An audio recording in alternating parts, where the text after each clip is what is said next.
Today we will learn the meaning of congruence.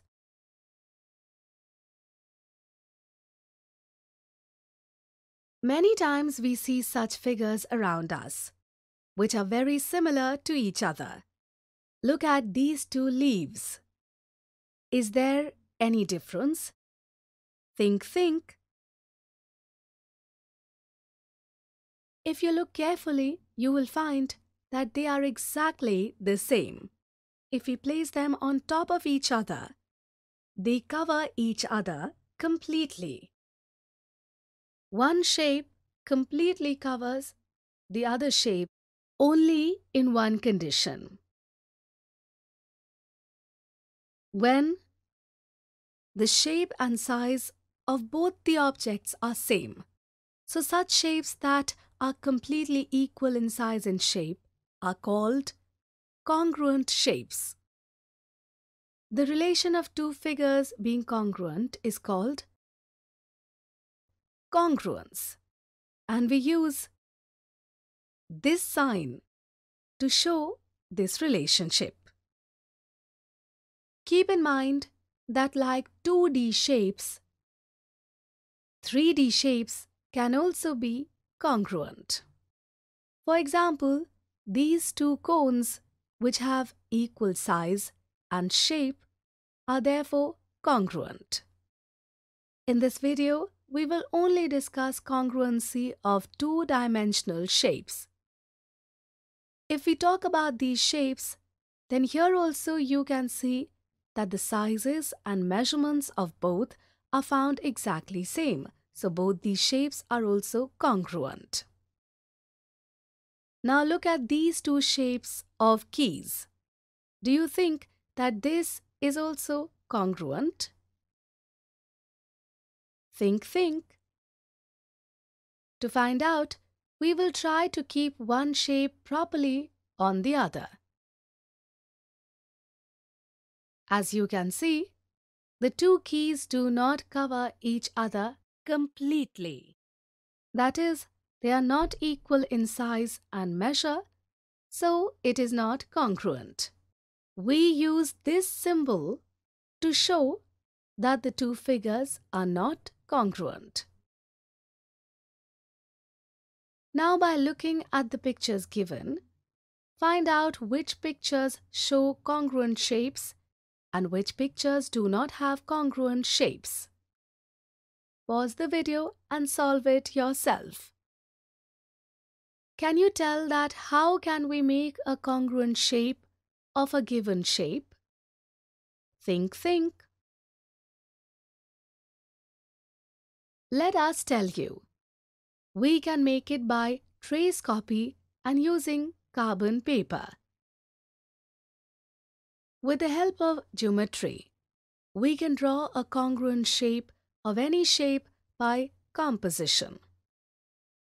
Now let's examine the congruency of some shapes of geometry. Are two line segments always congruent? Think. Let us tell you.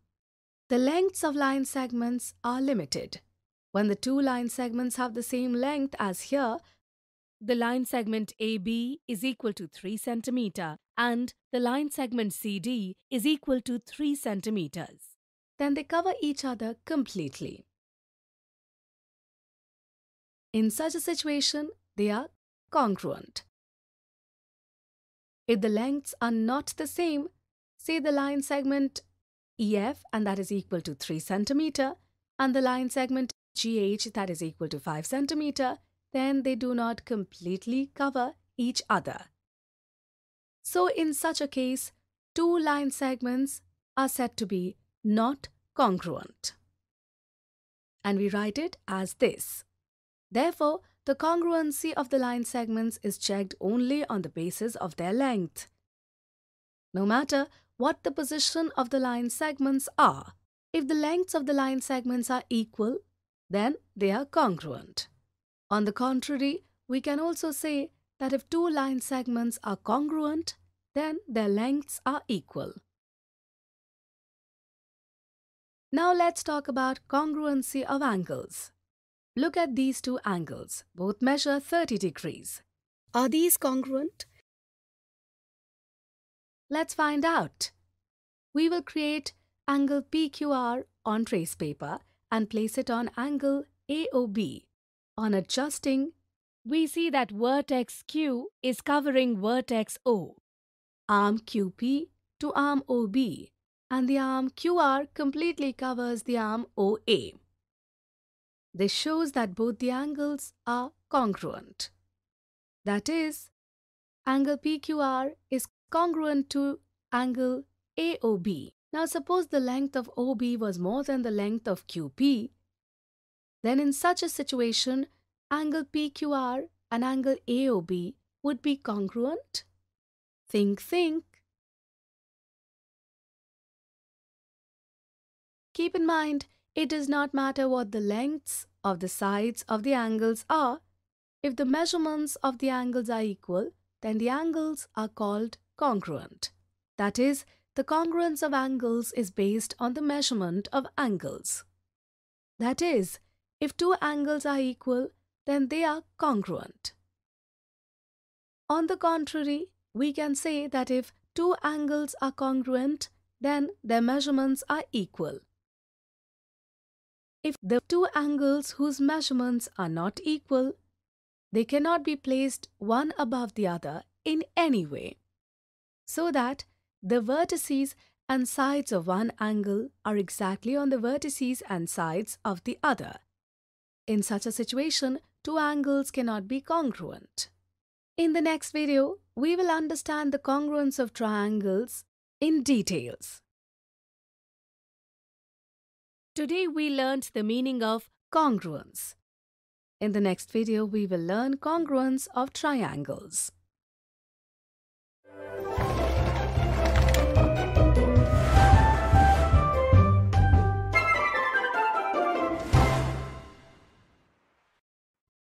Today we will learn congruence of triangles.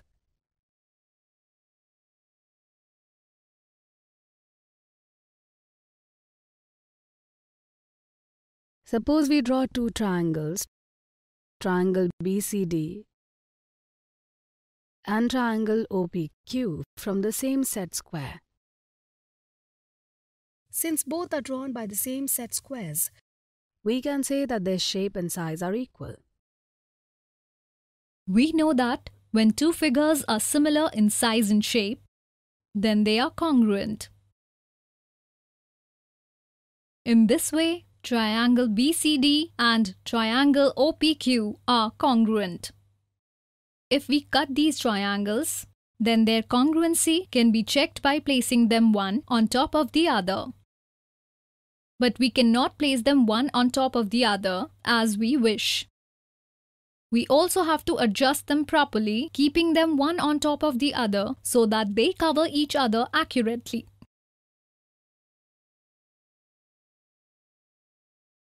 But here, it is possible only when we place vertex B on O, vertex C on vertex P, and vertex D on vertex Q.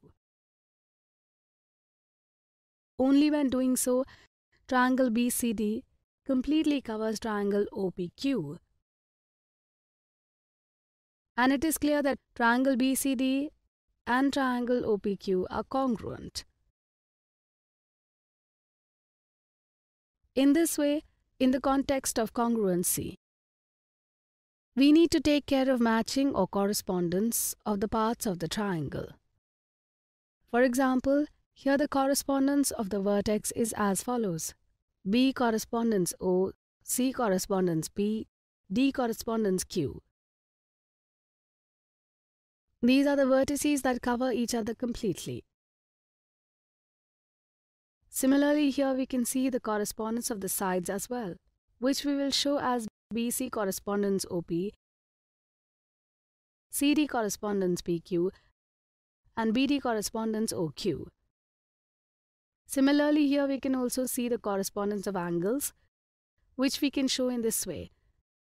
Angle B correspondence angle O, angle C correspondence angle P, and angle D correspondence angle Q. We can also show all these in an easy way in this way. BCD correspondence OPQ. All these correspondence we indicate in short with this sign congruent or congruency.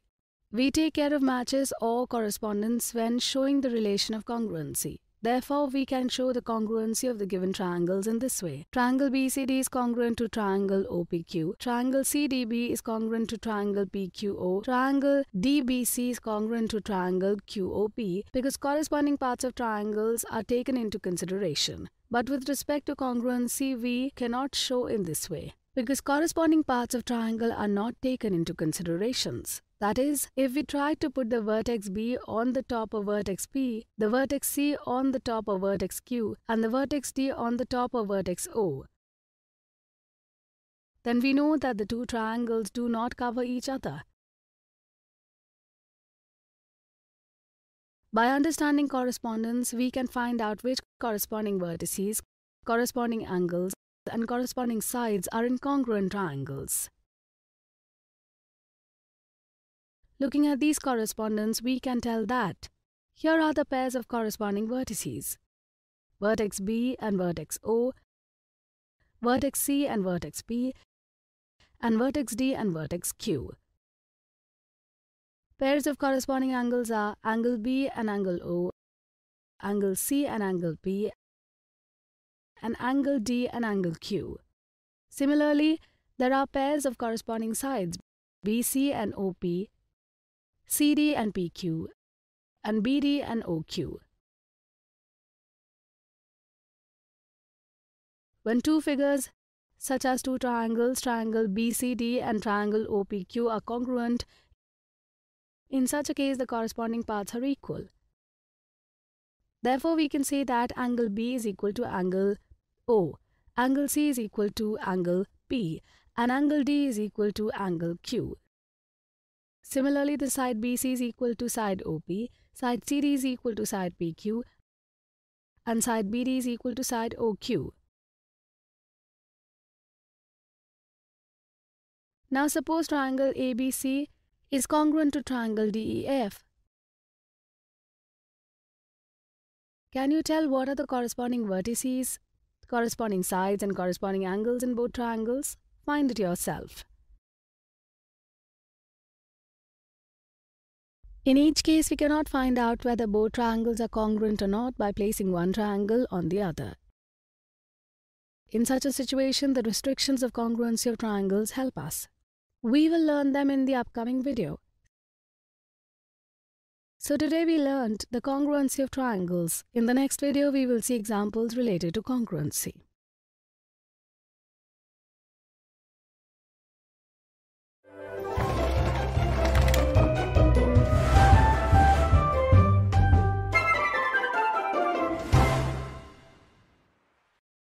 Today we will see examples related to congruency.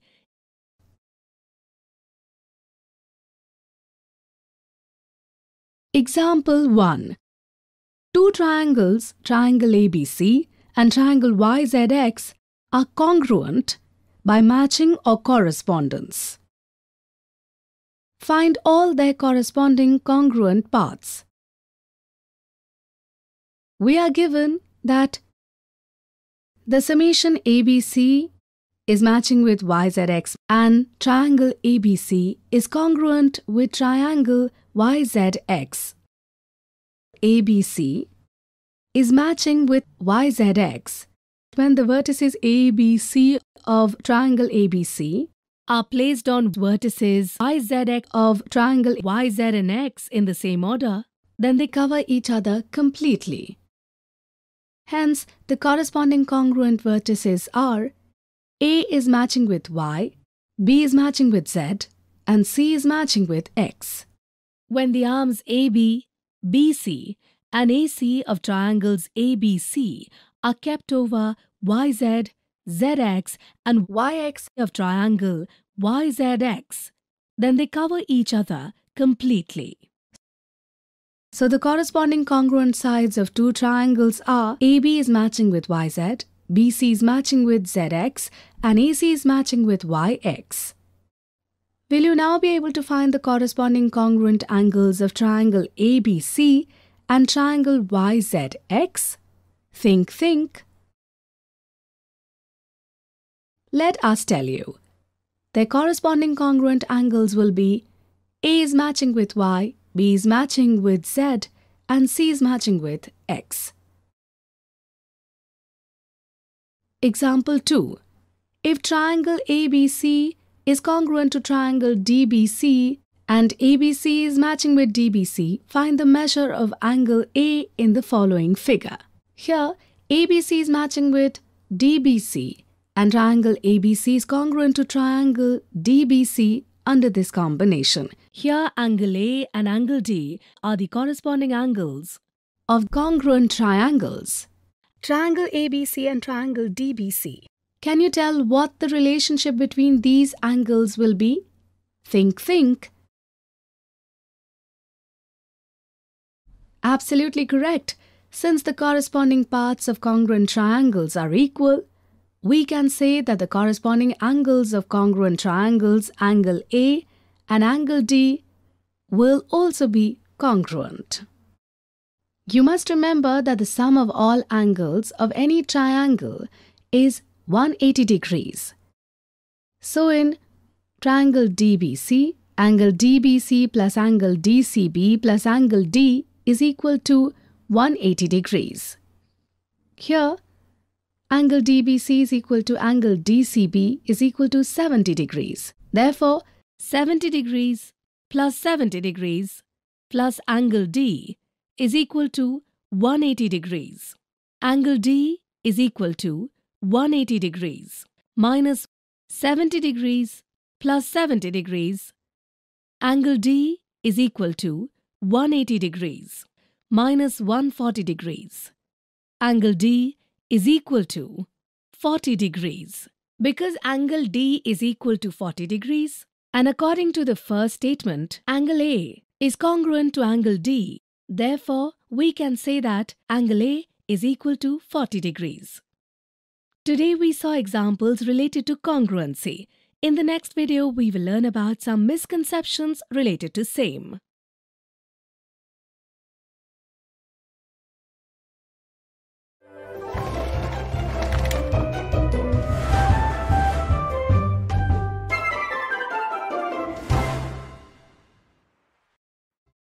Today we will see the misconceptions related to congruency.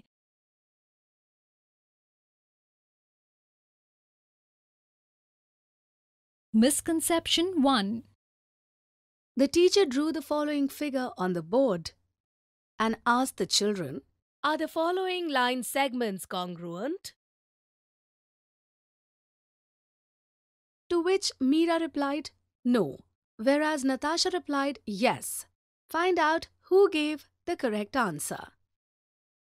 When teaching congruency of line segments, parallel line segments are used to show that the line segments are equal. Because of this, it becomes a misconception of children that two line segments are congruent only when their lengths are equal and they are parallel. With this understanding, they think that the given line segment is not congruent. Hence, they consider Meera's answer to be correct and select option 2. But option 2 is an incorrect answer. The correct understanding is that it is wrong to see whether they are parallel to check the congruency of the line segments.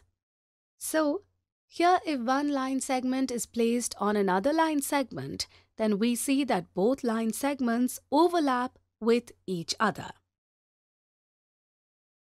Therefore, it is decided by length only whether they are congruent or not. Here the lengths of both line segments are the same. So, given line segments are congruent. That is why Natasha has given the correct answer. That is option 1 is the correct answer. Misconception 2. See the angles given below to find out whether they are congruent or not. Some children see that the Length of arms and orientation of angle PQR and angle XYZ are different. So they understand that the given angle is not congruent. So they select option 1, which is wrong answer.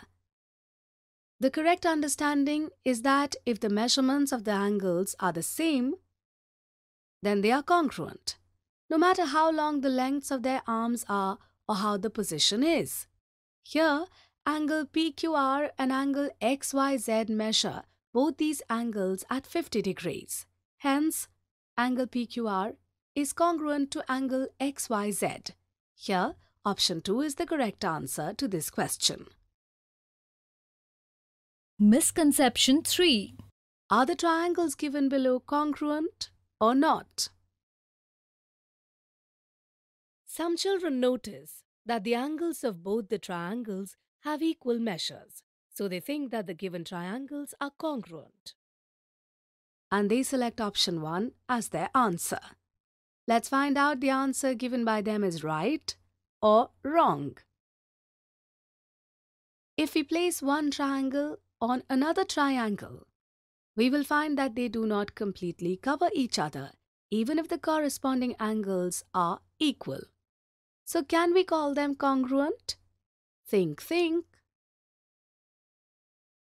No. Therefore, option 1 is the wrong answer. The correct understanding is that two triangles are congruent when their corresponding angles and corresponding sides are equal, and the corresponding vertices come right over each other.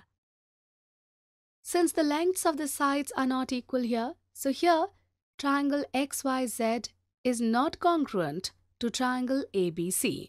That is, the correct answer to the question given is option 2. So today we saw some misconceptions related to congruency.